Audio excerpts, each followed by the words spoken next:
I'm going to have some slides to go along with what I'm saying. And the first thing I want to start by saying is, if you've been involved in revolutionary politics and the left, you might know that there's been a whole series of amazing revolutionary movements going on in the world, but particularly in Africa, over the past few years.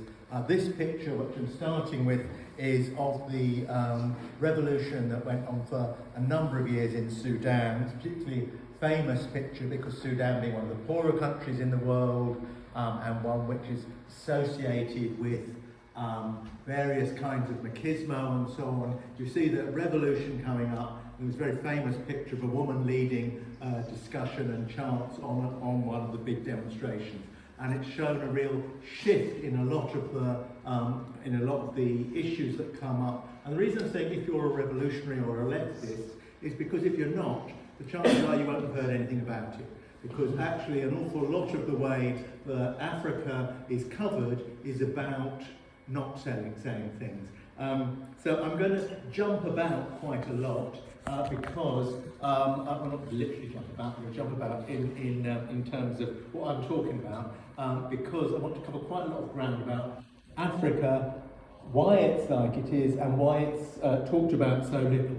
So, not long ago, in fact it was last May, the G7, that's the world's most important leaders, met, or most powerful leaders, I should say, met in Hiroshima, which I suppose was probably intended to be significant at the time, and to have their annual discussion about how to change things around the world. And at the time, they were being very self-righteous about Ukraine, and saying how important it is that we make sure that countries obey the rule of law, they don't attack other people, that there's democracy is something which is looked after across the global south. I mean, they've talked about the global south a bit, but I think they were really thinking about we don't like Russia at that time, though a lot of the leaders are also very worried about China. And the worry about China by the Western leaders is something which is an ongoing thing, and actually is quite important to the whole story of Africa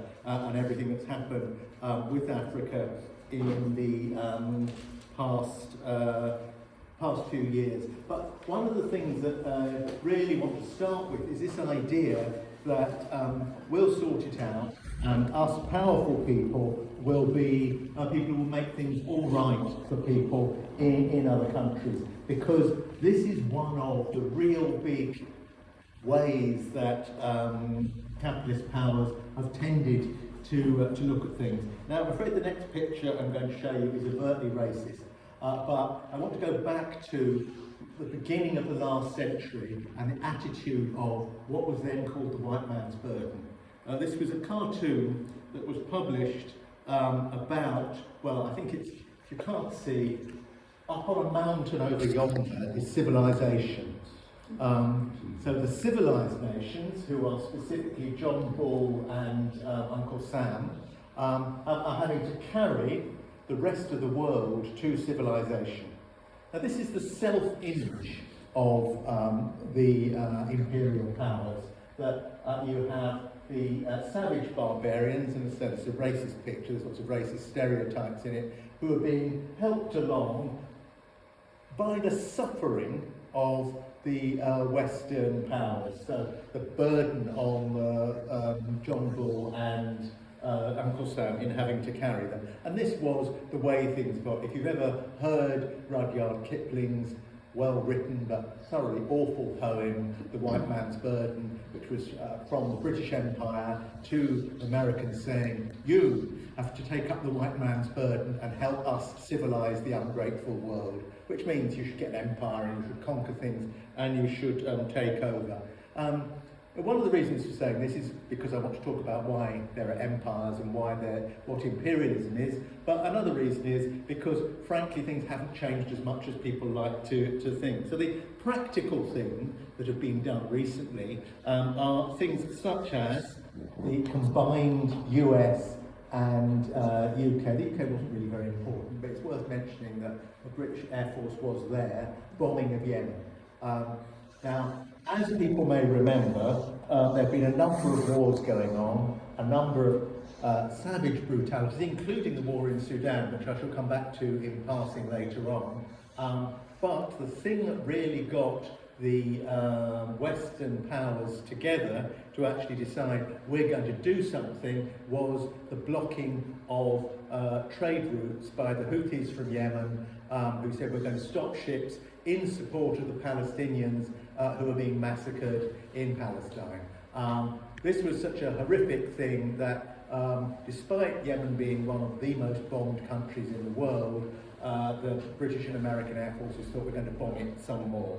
And that was one of the few things they've actually done. And I think I want to go back to a quote from one of the great anti-imperialist writers and activists, Frantz Fanon.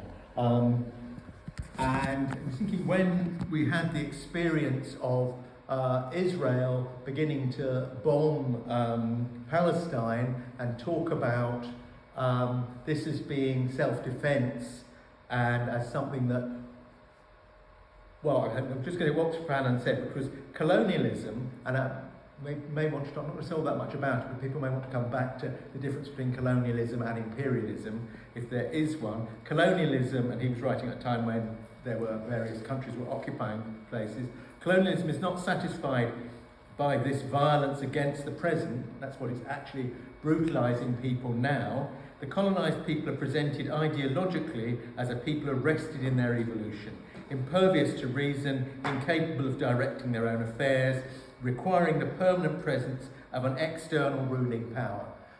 If you go back to the idea, the picture that we had, that the world was being civilised by a couple of powers and everyone else was so stupid and barbaric that they couldn't really look after themselves. This is, no one would say it quite as though, actually, I was going to say that. Some of the people in charge these days probably would say it quite as overtly as they did back in the early 20th century. I'm sure that Trump or well, some of the people in our cabinet would say that kind of thing. But this is still the underlying way that people actually look at their role. And I want to remind people very briefly about why it was that the West got involved in Africa in the first place. There's a lot more to be said about what was happening earlier on. I'm just going to very briefly mention the Atlantic slave trade. That the Western powers got involved because capitalism built up the money, seed money that it got going from by trading with the West African coast, and that meant buying people, transporting them across the Middle Passage to the Americas and working them to death. That's where the money came from that built the factories. It's also where, incidentally, banking systems were set up, insurance systems and all sorts of things. But that is another meeting which I'm not going to do at the moment. But I would like to say something about what was there beforehand. Because there is very much a picture, and it's implicit, I stuck with that horrible picture at the beginning, that no one was doing very much until the Westerners arrived. I think it is worth saying that before Marco Polo was travelling, there was an Islamic guy called Ibn Battuta who travelled round, wrote a very interesting book about his travels around Africa, across to China and various places. But one thing he said when he visited East Africa, so what's now Kenya, a lot of it, in the 1330s was Kilwa, the city, is one of the most beautiful and well-constructed towns in the world. The whole of it is elegantly built. The roofs are built with mangrove pole. There is very much rain. This is just a fact about the area. The people are engaged in a holy war. Their country lies beside the pagan Zanj. One of the reasons I wanted to mention that was, for him, the people who he looked at around the world were either Muslim or not Muslim. So all the people he's talking about are black, but some of them are Muslim and some aren't. And this was to do with attitudes. Not want to over-idealise what was happening before, but it's not the case that there was nothing going on before the Europeans arrived. However, how did the British cope with things when they arrived? When they came across, for instance, the capital of Santi, they burnt it to the ground. This is actually British troops looting and burning in the town of Kumasai. Nonetheless, having conquered these things, and you'll notice that I'm travelling thousands of miles and centuries at a time, but I want to try and get a picture in. Having incorporated people into the British Empire, they were then very keen to say, we are part of one, usually brotherhood, of people who can work together, and therefore they got, for instance, these Kenyan troops fighting in Burma during the Second World War. As it happens, when the Kenyan troops got back to Kenya, they found that Italian prisoners of war, I'm not going to go into why they were there, but they were there, were being offered land because they were white. The Kenyans who fought for the British Empire were being told that they were squatters on the land that they lived on for centuries and they couldn't have it. This led to a rebellion, which is again another story, but I will come back to it briefly. At the end of the Second World War, there was a mass thing in the West of saying, we believe in democracy, we believe in freedom, everyone has a right to self-determination. But actually they didn't mean it for people who were the subject of empire. And it was sort of saying that there was, in Manchester, a congress in 1945, Pan-African Congress, where lots of Africans and African supporters came together and said, why aren't we in the peace talks, which are about everyone having democracy, and asking if they could take part in that. While they weren't allowed to take part, I do think it's significant that certainly Britain had not the slightest intention of giving independence to any of its African colonies in the next 100 years or so. The fact that they had to give up almost all of them within the next 10 or 15 years was due to people like this and the masses of people in those countries fighting back. So when we talk about imperialism and colonialism, I think, literally means occupying people's countries. What you want to argue, and what's the case now, is that there's imperialism, which is certain powers dominating the world, and that is still ongoing, and it has an effect on the way things are in those countries around the world. Also, when we talk about anti-colonialism and anti-imperialism, often think about guerrilla fighters fighting against colonial occupation. And while this was a big part of things, I would say, I'm mentioning Kenya again for two reasons. One is the Mau Mau War in Kenya was a particularly important war, and secondly is my family's from Kenya, so I know an awful lot more about it than I do about lots of other countries. But it began with a general strike, and a lot of the people who actually set up the rebellion were people from working class socialist movement. It later became a guerrilla movement. And if you want to come back and do a meeting on why that was, I'll be glad to do it, but that's not enough now. But there were a lot of people around Africa fighting various imperialist people, some by strikes, some by mass movements, some by guerrilla campaigns, who challenged what was going on. One of the first to gain independence was Patrice Lumumba, who said he was not going to have business as usual. The idea is that when the imperial powers were pushed out, they wanted to have a very polite thing where Prince so-and-so would come along and say, we've done everything for you people, and now it's so proud that you're good enough to put flags up. When the King of Belgium came up, and to do this, when Patrice Lumumba was going to be the head of independent Congo, he said, you people massacred us. The Belgians had massacred some 10 million Congolese people, and we want nothing to do with you, get lost. And there was a lot of, this isn't the way you play the game, this isn't right. And indeed, they saw that he was overthrown and replaced with dictator Mobutu, who was someone who would play with the West and would follow the Western rules. Again, as you'll see, there's another series of meetings you could do on that, but I'm going to just say that a lot of people looked to the left, and I think they were right to look to the left when they were challenging what was going on. Right from the beginning of the last century, the leftist movement after the Russian Revolution demanded independence for colonies, and at a time when a lot of Labourites and people were saying, we might be nicer to people in colonies, but we should keep the colonies. The revolutionaries in Russia not only demanded immediate independence, but set up movements to support people fighting for independence. Again, another fascinating thing, and there's an awful lot you can say about why people looked to guerrilla leaders like Mao Zedong and what's his name, Castro. I think there's problems with the way that they took the struggle against independence, but for independence and for socialism. But I haven't got time to a complete history of socialism. I just want to say that this was very important to the that there were these people resisting, and it was seen in the post-war period as a worldwide movement. Things were changing. Things could not go on in the same way that they had been. But so just to go to now, where for a long time it's appeared like there's been no sort of resistance, that people haven't been able to fight back. And this has allowed a few things to happen. For instance, we look at all the problems we're having with global warming and climate change here.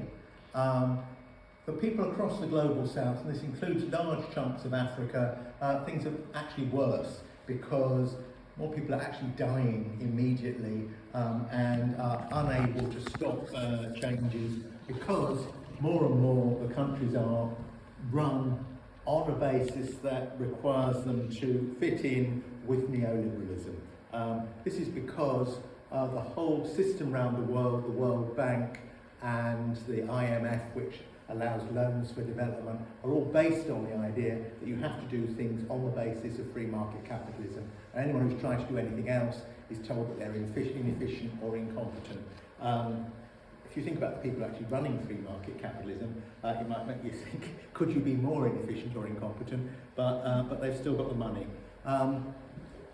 What's changed over the past few years, well, a couple of decades, and this is coming up to the modern age in Africa, is that partly because certain new minerals and so on are required for computers, so on, which are often only found in bits of Africa, there have been a return for people thinking we can make a profit out of them. And this has led to various interventions and various wars. And another thing which I mentioned at the beginning is the intervention of China. China, as it started developing as a major industrial power, found that it was excluded. And this is where I want to just pause for a minute and say, what is imperialism? Imperialism, people will often think, is, well, it's about rich powers getting together to stomp on poor powers. So that you have everyone in the West working out how they can make money out of everyone in the global South. Now, in practice, that's often the way that things can seem to be happening, but it's not really what imperialism is about. Imperialism is about various capitalists trying to maximise their profits by getting control of two things. One is raw materials, which can sometimes be very important, certainly was for many in early capitalism. It still is for some raw materials at the moment. And the other is markets. That you, if you had an empire, like the British Empire, it's very good at saying this is empire preference. So if you were British, you could sell stuff in Canada or Kenya or South Africa much more easily than people from other places were. And the way that you did that was by excluding people who weren't part of your group. They say that this doesn't happen in the world of free market neoliberalism, but it's absolute rubbish. It happens all the time because you exclude people that you don't want. And if you just watch what America has been trying to do with China over the past few years, you can see they say, oh, they're getting into high-tech development. We don't like the way they're doing it. You might undermine us. Therefore, we should ban the stuff that they're doing, or ban their phones, or ban their things. Obviously, it's always put, and it always has been put, in terms of they're bad people and we need to keep them out. And we're good people, and the people we do deals with are good people. And just to look at the Middle East at the moment, you may, leaving aside Israel altogether, think about Saudi Arabia, who are good people. Think about governments like this, who are good people because they're people who went along with Western economic interests. No matter how many people they were massacring or oppressing in other places. So this is something that's been ongoing, and it's become an issue because China saw that it could do deals with African countries and therefore get resources, sometimes oil, sometimes access to other things, and partly because most of the Western powers for a relatively long period, really since the 1980s, had said it's not worth we're not getting anything out of Africa, so it's not worth investing in. So it wasn't simply that they wanted to invest in, they could get the most exploitation out of Africans, because actually they could make more money elsewhere. And I think this is quite important. Imperialism is all about making money. And again, people may want to discuss it later, but I think it's significant where the biggest imperialist wars in the world have always happened where the money is being made. You can argue about what happened in the 18th century, where there were big wars in the Caribbean, but that's certainly where a lot of money was being made at the time. In the early 20th century, I'm going to go back to the 19th century, the end of the 19th century, there was a big conference in Berlin, the point of which was to divide up Africa between the European powers. The reason why they wanted to divide up Africa was interesting. What was happening was expeditionary forces from the French, most of the French and the British, but also the Belgians, Germans and so on, well, wandering into Africa, trying to occupy bits of it to get markets and resources. They would run into each other and start shooting at each other, and they were worried that there might be a war.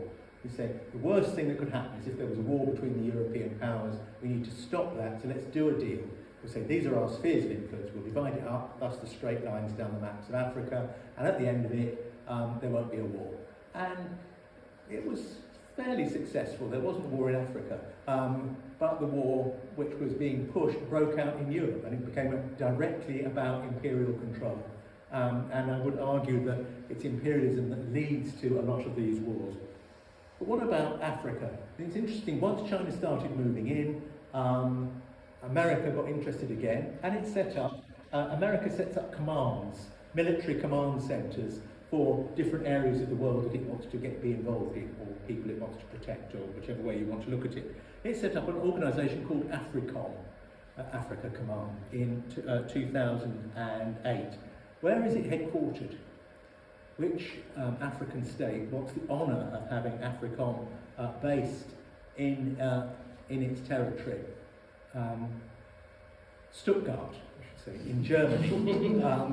It was set up temporarily in Stuttgart in Germany until such a time as they found the right African state who wanted it. It's still there. The reason it's still there is partly because, for various reasons, America is very unpopular in most parts of Africa, and most states do not actually want American troops moving in. And I just think this is interesting because most heavily militarised state in many ways in Africa is a tiny place called Djibouti.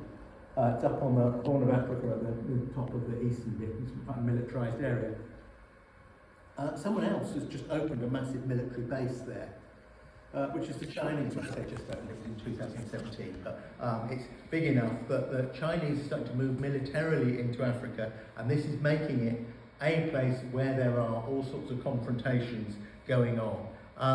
And so just really, what I'm trying to say here is that there's all kinds of disputes still going on, and I want to and they're down to capitalism and the way that the world works. And there's a real problem for countries that want to say we're going to be a bit radical, we're going to be a bit different, or we're just going to look after our own interests rather than international capitals ones for a bit, which is most African countries are poor. They're poor in terms of money at the moment. If you look back over their history, they're rich in minerals, they're rich in people, actually rich in a lot of history. If you look back, the richest person in history is supposed to be Mansa Musa, who lived in Mali, which is now one of the poorest countries in the world. But I shall skip over that. We want to talk about who's in control of economies at the moment. Who says you have to open up your markets to US health companies or US food companies or US manufacturing companies rather than trying to do things for yourself. It is the International Monetary Fund, which decides who can get bank loans and also decides what terms they're done on, whether you actually, your loans get cancelled after a while because you can't repay them. On the whole, it's been decided that lots of civilized developed countries, if they've taken out too much of a loan and it's damaging their economy, the best thing to do is write it off. On the other hand, if you're a poor country in the global south, it's best not to write it off because that teaches you the wrong sort of lesson about economics. So it's better that you have this building up, endless building up of debt, rather than actually writing off that debt. So these are the people who are actually in charge, and remember the G7 people I showed you right at the beginning were people who are saying, we can give you good advice on what you should do. But the advice is always about your resources have to be open to our companies, and we don't want your companies to get big enough to actually compete with ours, because if they do, they will treat them the way that they treat China. And there's a mixed thing with a country like China, because it is, I think, doing, it's a slightly obscure thing to say if you don't know about the period, but a bit like what the United States was doing in fact somewhere like Africa in the 1950s. If you were an African government, newly independent, or thinking about getting independent, the US government would sidle up to you and say, we're really into freedom, we're the good guys, unlike whichever empire you happen to be part of, do a deal with us and we'll give you really good terms, which they did on the whole. But once they had their foot in the door and moved in, they then moved in like any other imperial power and squashed the local people, the local independents, and made people live in poverty as part of a colonial system or an imperial system, which actually was there about making the rich people in America or Britain richer. And this is always a real danger. I want to mention very briefly, for people who are young today might not even remember it, but at the time of the Iraq War, which is 20 years ago now, people looked very much to the Kurdish fighters who were independent and were saying, this is an alternative to what's going on. This is it. You don't have to support Saddam Hussein. You don't have to support what no one's really supported about ISIS or any of the fundamentalist groups. You don't have to support the West. You can support the Kurdish groups who are fighting for independence.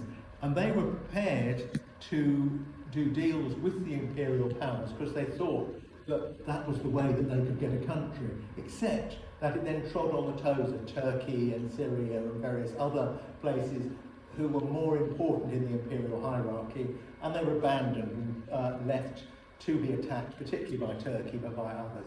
So it's very dangerous to think that you can put your trust in Western powers. And I think many African groups have started to realise this, but it's still a danger. For me, still the most exciting thing that's happened in the past few decades was what was known as the Arab Spring, the mass uprisings across the Middle East, which spread their influence across Africa. This is Tahrir Square in the centre of Cairo in Egypt in 2011, when millions of people came out, overthrew the government, but were not strong enough or not organised enough to actually overthrow the whole social system. So eventually they were pushed back, so there was now a very repressive government that won't allow big demonstrations in support of people who want to fight in support of the Palestinians, and this has been a picture across the Middle East and Africa. And I want to just finish with a couple of points. Firstly, these are rural people working, again in Kenya, but it applies all over the place, that the vast majority of people who are working around the world are not peasants anymore. They're wage labourers. So actually, when people sometimes say in the global south you need to think about the peasantry and peasant ways of thinking, or the lumpen proletariat, the unorganised people in the cities, yes, there are large numbers of people, but actually the majority of people now in the world are wage labourers. So the working class is now bigger than it has ever been, and this is something where people can still get organised. However, people can not think that it's being in their interest to work with other workers. These are pictures over the past couple of years of people blaming refugees for the fact that they have poor working conditions. That's an anti-refugee protest against the Rohingyas in India and a protest against immigrants in South Africa. I would argue, and I think you can argue with people in these situations, that it's not in their interests to turn on each other, and that the old Marxist slogans like workers of work unite are still well worth saying, because these people will be much more powerful if they united with the refugees against the people who are actually exploiting them. And if you just look back a few years to COVID, particularly here we have a relatively strong infrastructure, and it was possible, it's strained things, but it was possible for the government to actually support things and keep people pretty much going through the worst of the pandemic. In many places, poor people were treated as the problem, so that you had military units going into poor areas where people wouldn't be locked down, because if you were locked down you hadn't got spare food or anything, you had to go out to get work or get food, and you saw attacks. So, for instance, this is a riot again in Nairobi, in one of the slums carrier of Bangi, where people were saying, why are these people not doing what they're told? It's all very easy if you're amongst the rich to say, why don't people who have nothing stay and starve, when they came out and rioted. And I think this was one of the things that started showing a lot of people that the way that the system works does not make sense. This linked into the Sudanese Revolution. I think one of the things that's exciting about the Sudanese Revolution is that Sudan is a place that had enormously reactionary governments, people who were using forms of racism, like trying to turn people who saw themselves as Arab against people who they saw as black. It saw various kinds of tribalism being set up. A lot of that was broken down through the revolution. But the revolutionary leaders kept doing deals with the generals, saying we need to work with the military. How things finished up was a year or so ago. Two of the generals made a play for power, and they started fighting each other, and the whole thing has descended into a civil war. It's very depressing, but to me the exciting thing is that there's still potential across Africa, that if somewhere like Sudan, with that level of poverty, can rise up, and workers and other people can get organised, that can inspire people elsewhere. And even during the period of COVID, remember here Black Lives Matter took off. In other places, like in Zimbabwe, health workers came together. I like this picture because one of the health workers is saying nurses can't breathe, so making a direct reference to the Black Lives Matter protests that were happening at the same time in Britain, America and elsewhere. What's happening now? So the main thing that I wanted to say was exciting in Sudan is in a fairly grim state. In Guinea-Conakry, which is a smaller country in West Africa, there was a general strike in February. They didn't win, but they didn't exactly lose either. So this thing is coming on, and I think while we have this imperialist system going, which always tries to get money out to the big companies, to set up certain people who identify with the West, and if you go around Africa, again, I was in Kenya last year, there are now incredibly rich people. There are gated communities, there are whole sections of the city which are like the West, only more so, where people have shopping malls and coffee bars and all the rest of it. At the same time, places like Kariobangi that I mentioned there, which are people living in absolute poverty.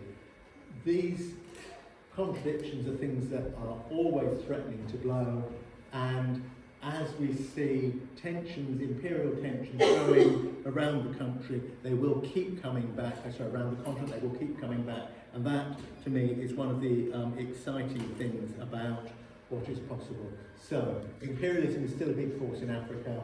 It's something that can be challenged and has been challenged. Frankly, it has been challenged as long as it's been there. And it was only really the development of the machine gun which actually allowed the conquest of inland Africa.